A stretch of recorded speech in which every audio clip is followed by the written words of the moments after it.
Hello സുഹൃത്തുക്കളെ, നമുക്കിന്ന് വന്നിരിക്കുന്ന ഒരു യൂണിക്കോൺ ആണ്. സ്റ്റാർട്ടിംഗ് ട്രബിൾ മിസ്സിംഗ് എന്നൊക്കെ പറഞ്ഞു വന്ന വണ്ടി ഇടയ്ക്കിടയ്ക്ക് ഓഫായി പോകുന്നു എന്ന് പറഞ്ഞിട്ടുണ്ട്. ഞങ്ങൾ അതിൻ്റെ കാർബറേറ്റർ അഴിച്ച് നോക്കിയപ്പോഴത്തേനും നമുക്ക് എയർ സ്ക്രൂ അഡ്ജസ്റ്റ് ചെയ്യാൻ നോക്കിയപ്പോഴത്തേനും എയർ സ്ക്രൂ ഭയങ്കര ടൈറ്റാണ്.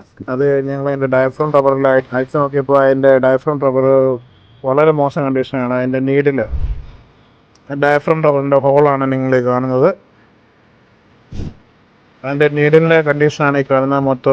നീഡിലെ മൊത്തം പാടായി മൊത്തം തേഞ്ഞൊരഞ്ഞിരിക്കുകയാണ്. കണ്ടോ, നമ്മൾ ഏകദേശം ഈ കാർബറേറ്റർ ഒന്ന് റെഡിയാക്കി എടുക്കണമെന്നുണ്ടെങ്കിൽ അത്യാവശ്യം നല്ല പൈസയിലുണ്ട്. വാക്യൂം പിസ്റ്റൺ ഒരു 800 രൂപയോളം വരും. വാക്യൂം പിസ്റ്റൺ മാറി ഫുള്ള് ക്ലീൻ ചെയ്ത് പിന്നെ ഈ പറയുന്ന ഈ എയർ സ്ക്രൂ നമുക്ക് ലേത്തിൽ കൊടുത്ത് വേണം അത് അഴിച്ചെടുക്കാൻ. അത് അഴിച്ചെടുത്തുകൊണ്ട് പുതിയ എയർ സ്ക്രൂ കിറ്റായിട്ട് വരുള്ളൂ. അപ്പോൾ അതിൻ്റെ എക്സ്പെൻസ് നോക്കുമ്പോൾ നമുക്ക് നമ്മുടെ സ്പാർക്കോടെ പുതിയ വന്ന കാർബറേറ്റർ വാങ്ങിച്ചെടുത്താണ് ഏറ്റവും നല്ലത്. സ്പാർക്കോടെ കാർബറേറ്റർ നമുക്ക് വാങ്ങിച്ച് മാറി.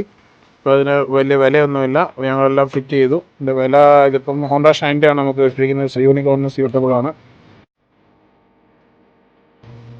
കാർബറേറ്റർ ചെയ്തിട്ടുണ്ട്. സ്റ്റാർട്ട് ചെയ്യാൻ പോവാണ്.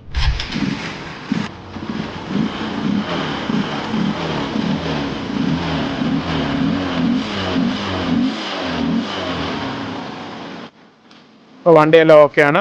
ഇന്നത്തെ വീഡിയോ ഇത്രയേ ഉള്ളൂ. Thank you.